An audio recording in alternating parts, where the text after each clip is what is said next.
Hello guys, welcome back to another video. तो इस video में जिस स्टॉक के बारे में बात करने वाले हैं, इस स्टॉक के ऊपर मैंने वीडियो ऑलरेडी एक बार बना चुका हूं। तो ये एक बेसिकली अपडेट वीडियो रहने वाला है। ये स्टॉक आज इसका जो टारगेट है वो हिट किया है, तो आगे क्या करना है स्टॉक में मैं बेसिकली वही बता रहा हूँ इस वीडियो के थ्रू।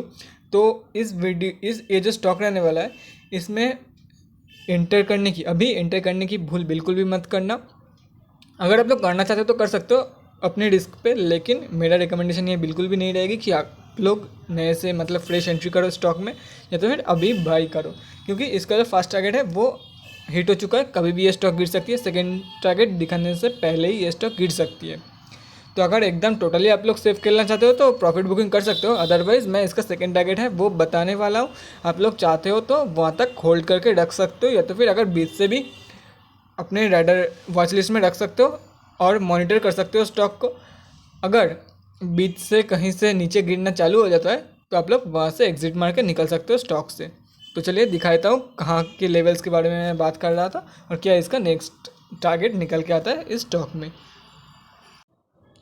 तो गाइज़ यहाँ पे आप लोग स्टॉक का नेम देख सकते हो, एलसीसी इन्फोटेक एनएससी में लिस्टेड स्टॉक है। उसके बाद अगर बात करें तो आज ये ऑलमोस्ट 9.52% अप था और फिलहाल अभी 2.4 मतलब 2.3 रुपीज़ के आसपास ट्रेड कर रही है। उसके बाद अगर बात करें तो आप लोग जैसे कि यहाँ पे देख सकते हो, जो पहले वाला सपोर्ट एरिया था और एंट्री पॉइंट और एग्जिट पॉइंट दोनों ही यहाँ पे मैंने मेंशन करके रखा हुआ है।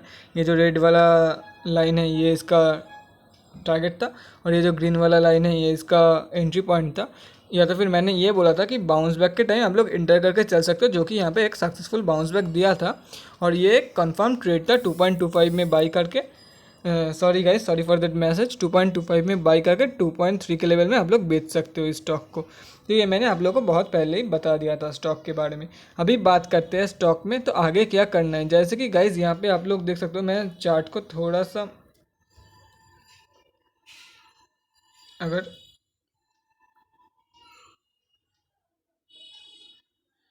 गैस मैं इसका जो रेजिस्टेंस है वो आप लोगों से ही पता लगवाऊंगा। मुझे पता है अगर आप लोग करने में असफल रहे तो ही मैं आप लोगों को बताऊंगा।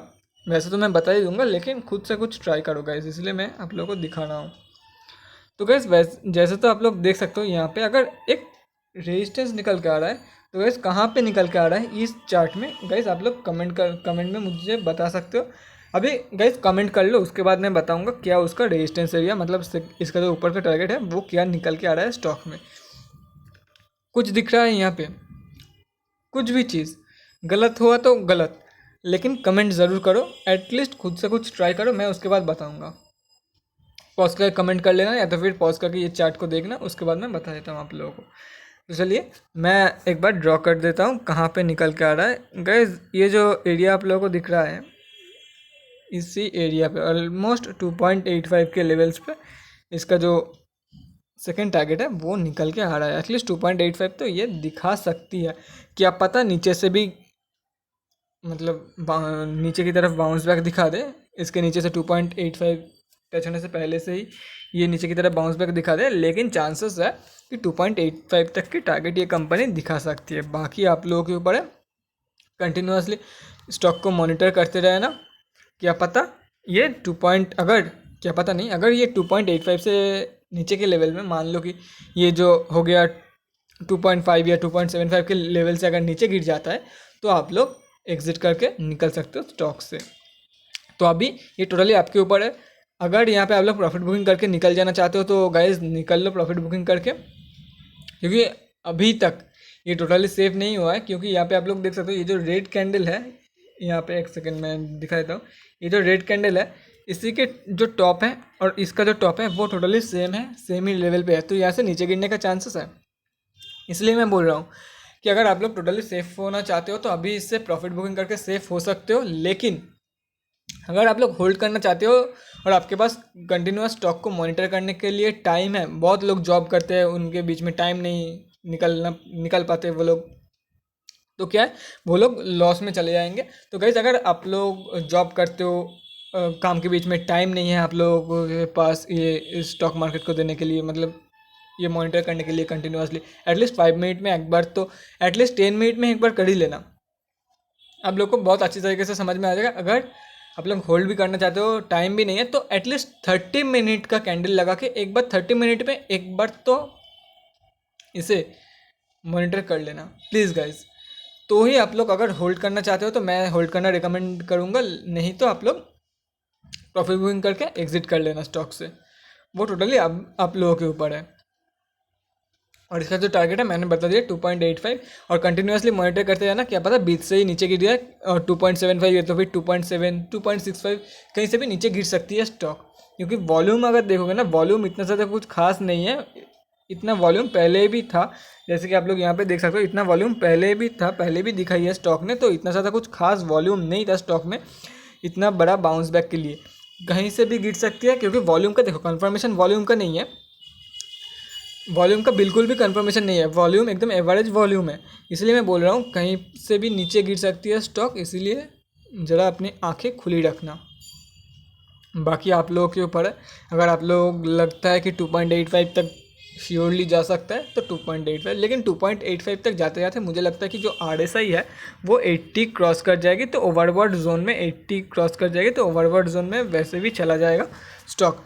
तो इसलिए मैं बोल रहा हूँ 2.85 मैक्सिमम तक आप लोग होल्ड कर सकते हो। अगर ये एक अच्छा खासा ब्रेकआउट देती है स्टॉक, तो ये जो नीचे का जो स्विंग आया था ना गाइज, यहाँ पे आप लोग देख सकते हो, ऑलमोस्ट अगर बात करें तो ऑलमोस्ट अपना जो स्विंग था वो ऑलमोस्ट 5.75 5.70 एटलीस्ट 5.60, ये 5.60 यहाँ से ये स्टॉक फिर से रीलिस्टेड हुआ है, मतलब पहले डीलिस्टेड हो चुका था, उसके बाद फिर से रीलिस्टेड हुआ है ऑलमोस्ट 2 साल बाद। यहाँ पे आप लोग देख सकते हो 2 साल नहीं 3 साल बाद आप लोग ऑलमोस्ट बोल सकते हो स्टॉक को।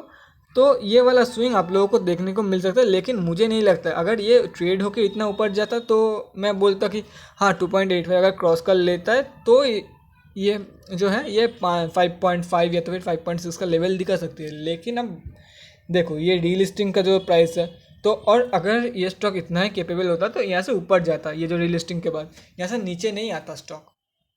तो गाइस जो भी करना है सोच समझ कर करना है, स्टॉक मार्केट है, कोई भी गलती बहुत भारी पड़ सकता है यहाँ पे, कोई भी लापरवाही, गलती तो नहीं, गलती तो खैर सबसे होती है, लेकिन कोई भी लापरवाही बहुत भारी पड़ सकता है यहाँ पे आप लोगों को। तो गाइस ये हो गया टेक्निकल्स। अब एक बार फिर से फंडामेंटल्स दिखाया था, और आज का जो डिलीवरी पोजीशन है वो भी दिखाया था, कितने क्वांटिटी लोग आज CNC में घर लेके गए, सब कुछ दिखाया था आप लोगों को।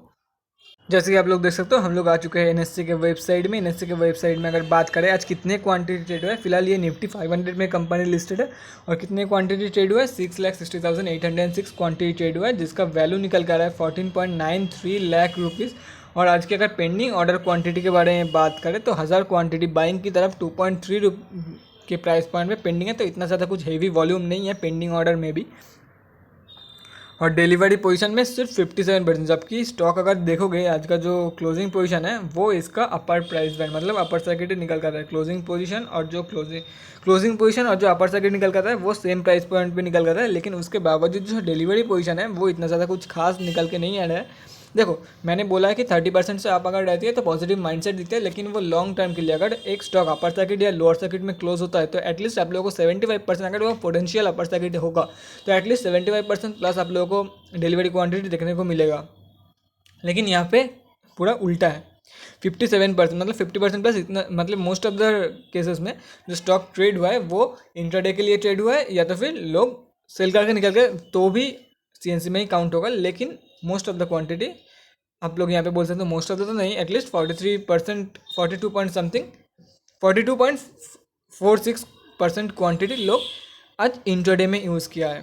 बाकी जो ये जो 3,80,000 क्वांटिटी अगर माइनस कर दे तो वो इंट्राडे में यूज़ हुआ है, मतलब अच्छा खासा क्वांटिटी लोग इंट्राडे में यूज़, अगर इतना ही भरोसा रहता सबका इस स्टॉक पे ऊपर तो आराम से वो लोग CNC में ऑर्डर लेके थोड़ी एक्स्ट्रा प्रॉफिट लेके वो लोग निकल सकते हैं, लेकिन उनका भरोसा नहीं है। तो गाइज़ अगर आप लोग अभी भी होल्ड कर रहे हो तो मॉनिटर करते रहना हर रोज़, क्या पता कब से नीचे गिरना चालू हो जाए, आप लोगों को एग्जिट करने का मौका भी ना मिले। तो टाइम रहते पहले आप लोगों को मिल जाएगा जब थोड़ी बहुत क्वांटिटी, लेकिन अगर एक दिन ये लोअर सर्किट में क्लोज हो जाता है उसके बाद वाला दिन से आप लोगों को एग्जिट करने का मौका नहीं मिलेगा।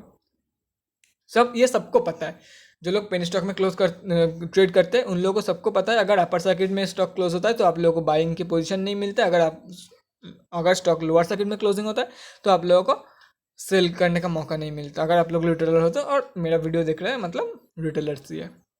तो गाइस ये हो गया स्टॉक के बारे में। अब बात करते हैं कंपनी का फंडामेंटल। एक बार फिर से आप लोगों को बता देता हूँ, जो लोग नए आए हैं इस वीडियो पे तो उन लोगों के लिए बता देता हूँ कि लॉन्ग टर्म के लिए ये कंपनी कैसी है, क्योंकि वो लोग फिर से क्या है, फिर से वो जो पुराना वाला वीडियो है वो ढूंढेंगे तब देखेंगे तो शायद कुछ लोगों को मिलेगा भी नहीं है। तो मैं फिर से एक बार बता देता हूँ, अगर आप लोग पुराना वाला वीडियो देखे हो तो ये वीडियो यहीं पे क्विट करके जा सकते हो, क्योंकि मैं एक ही बात बोलने वाला हूँ, मतलब सेम ही बात बोलने वाला हूँ कि पहले वाले वीडियो में भी जो बोला था इस वाले वीडियो में भी वही बोलूँगा कि लॉन्ग टर्म के लिए कैसा है। तो चलिए बात कर लेते हैं कि ये कंपनी लॉन्ग टर्म में कैसा है, लॉन्ग टर्म में कैसे जो रिटर्न है वो देके जा सकते हैं, क्या ये कंपनी मल्टीबैगर बन सकती है कि नहीं। तो आप लोग देख सकते हो company business of IT training में एंगेज्ड है। मार्केट कैप के बारे में बात करें तो ऑलमोस्ट 27 करोड़ का मार्केट कैप है। आरओसी नेगेटिव में है, आरओई नेगेटिव में है, स्टॉक का पी नहीं है, डिविडेंड नहीं देती है, फेस वैल्यू 2 रुपये का है।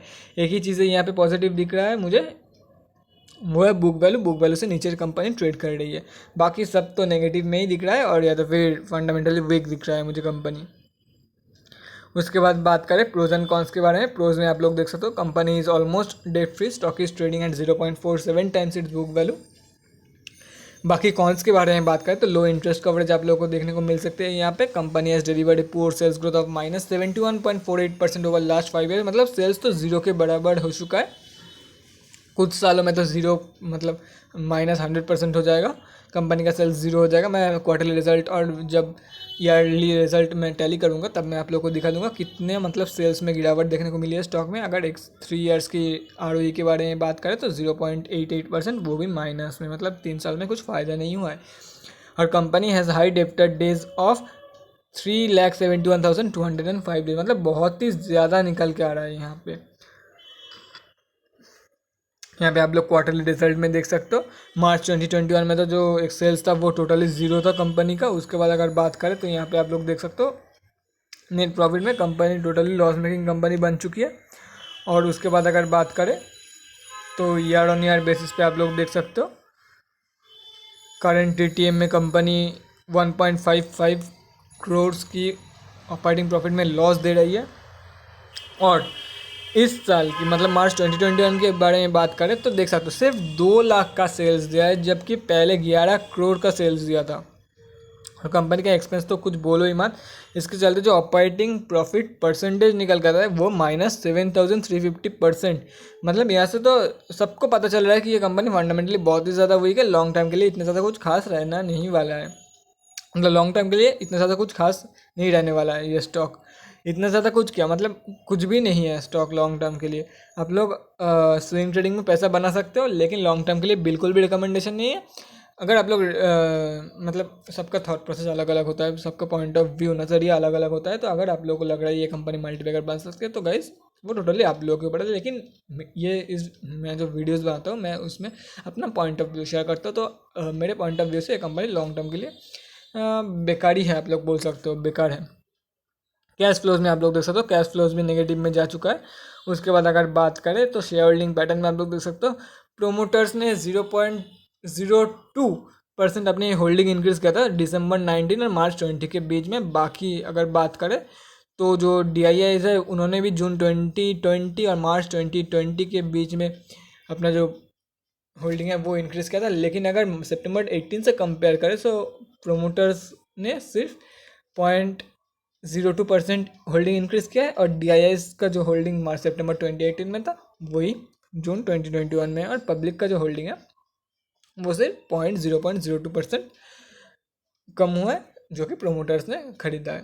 बाकी गाइज टोटली जो पब्लिक का ही होल्डिंग है। और पब्लिक के बारे में बात करें तो 53.97% टोटली रिटेलर्स का पैसा है, मतलब हम आप जैसे लोगों का पैसा, कोई भी बड़े प्लेयर्स नहीं है। DIIs में कौन है पता नहीं, क्योंकि यहाँ पे मेंशन नहीं है यहाँ पे आप लोग देख सकते हो मैं DIIs पे क्लिक कर रहा हूँ, लेकिन कोई भी मेंशन नहीं है कि कौन है DIIs में जिसका 0.09% स्टेक है कंपनी में। बाकी गाइस इस वीडियो के लिए इतना ही। लॉन्ग टर्म के लिए कंपनी देखो गाइस, सबको पता चल ही रहा है कि लॉन्ग टर्म के लिए कंपनी बेकार है। मैं क्यों दे रहा हूँ कंपनी को, क्योंकि स्विंग ट्रेडिंग में आप लोग अच्छा खासा पैसा बना सकते हो। जितने भी बेकार कंपनी है फंडामेंटली, उन सब में आप लोग, अगर आपका स्विंग ट्रेडिंग का जो नॉलेज है वो बढ़िया है ना, तो आराम से आप लोग स्विंग ट्रेडिंग के मामले में आराम से पैसे बना के जा सकते हो। वो टोटली आपके स्किल के ऊपर डिपेंड करता है कि कितने फंडामेंटली। हाँ ये बात है कि अगर फंडामेंटली वीक कंपनी रहती है, अगर स्विंग ट्रेडिंग का जो आपका मतलब बेट है या तो फिर आप लोगों का जो रिसर्च है वो अगर फेल कर जाती है, तो आप लोग थोड़ी बहुत रिलैक्सड हो सकते हो। क्योंकि अगर स्विंग ट्रेडिंग में आप लोगों ने स्टॉप लॉस नहीं लगाया तो गाइस 1 या 2 महीने होल्ड करने के बाद आपका जो लॉस है वो रिकवर हो जाएगा, और उसके साथ साथ कुछ प्रॉफिट कंपनी दे के जा सकती है। अगर फंडामेंटली स्ट्रॉन्ग कंपनी रहती है तो ये चांसेस रहता है, और अगर फंडामेंटली वीक कंपनी रहती है तो गाइस छोड़ ही दो, इतना ज़्यादा कुछ मतलब। तो अगर फंडामेंटली वीक कंपनी है तो गाइस हमेशा स्टॉप लॉस के साथ ही ट्रेड किया करो। मैं कभी भी स्टॉप लॉस के साथ ट्रेड नहीं करता हूँ, क्योंकि गाइस पेनी स्टॉक में स्टॉप लॉस का कोई फ़ायदा नहीं है। ये मतलब देखो गाइस, बहुत सारे लोग स्टॉप लॉस के साथ ट्रेड करते हैं, मैं भी बहुत बार स्टॉप लॉस के साथ ट्रेड करता हूँ, लेकिन मैं most of the time penny stock में stop loss without stop loss trade करता हूँ। क्योंकि देखो गाइस, अगर आज ये नीचे गिरता है, पेन स्टॉक का कुछ इतना ठीक नहीं है। मान लो कि मेरे साथ ये बहुत बार हो चुका है कि आज ये स्टॉप लॉस, मान लो कि एक स्टॉक आज स्टॉप लॉस हिट कर गया और कल ही देखा, कल ही अपर सर्किट में क्लोज हुआ है और लगातार एक हफ्ते अपर सर्किट में। इसलिए मैं ज़्यादा स्टॉप लॉस नहीं लगाता हूँ पेन स्टॉक में। बनने को जीरो, पेन स्टॉक में अगर इन्वेस्ट करना चाहते हो तो एक माइंडसेट क्लियर रखना, अगर बनने को जीरो भी बन सकती है, मल्टीबैगर भी बन सकती है, तो ज़्यादा रोना नहीं है पैसे के पीछे। मैंने पेनी स्टॉक में पैसा लगाया तो मुझे पता है कि पैसे डूबने वाला है। अगर मल्टीबैगर रिटर्न देके जा सकती है, जैसे लॉटरी की टिकट होती है penny stock. Penny stock totally आप लोग बहुत 90% पेनी स्टॉक लॉटरी की टिकट के जैसे, अगर लग गया तो लग गया, नहीं तो जीरो हो सकती है, टोटली जाएगा आपका। तो ये माइंडसेट के साथ आप लोग इन्वेस्ट करना पेनी स्टॉक में। तो गाइस इस वीडियो के लिए इतना ही, अगले वीडियो में मिलते हैं guys. Thanks for watching and thanks for supporting guys. और कोई भी इन्वेस्टमेंट करने से पहले अपने फाइनेंशियल एडवाइज़र की सलाह ज़रूर ले लेना, या तो फिर अपने खुद के रिसर्च ऐड कर लेना। बाकी आप लोगों के ऊपर है, आप लोग कैसे इन्वेस्ट करना चाहोगे। आफ्टर ऑल आपका पैसा है। कोई भी डाउट रहती है आपके मन में तो कमेंट सेक्शन में मुझे पूछ सकते हो, या तो फिर इंस्टाग्राम में आके 1-on-1 मेरे साथ चैट कर सकते हो। मैं वहाँ पे सबका DM का रिप्लाई कर देता हूँ, लेकिन टाइम लगता है DM में, क्योंकि बहुत सारे DMs पेंडिंग हो रखे हैं। अभी भी अगर बात करें तो 50+ DMs मेरे पास अभी पेंडिंग है, क्योंकि बहुत सारे लोगों का बहुत सारे क्वेरीज रहता है। अगर सच बात बोलूँ ना तो मुझे भी 100% पता नहीं है स्टॉक मार्केट के बारे में। किसी को भी 100% चीज़ें पता नहीं होता है स्टॉक मार्केट के बारे में। अगर वो 100% पता है स्टॉक मार्केट के बारे में उसे, तो 25 दिन में पैसा डबल नहीं गाइज, 20 दिन में पैसा डबल वो करके दे सकता है। अगर स्टॉक मार्केट के बारे में 100% सब कुछ उसे पता है तो सबको ही सीख रहा है। मैं भी सीख रहा हूँ अभी स्टॉक मार्केट के बारे में। मैं कोई ऐसा प्रो नहीं हूँ, हाँ मेरा एक्सपीरियंस ज़्यादा है, लेकिन मैं भी इतना कुछ प्रोज नहीं हूँ। तो गाइस बहुत हो गया इस वीडियो के लिए, अगले वीडियो में मिलते हैं। Till then bye and thanks for watching, keep supporting, bye guys.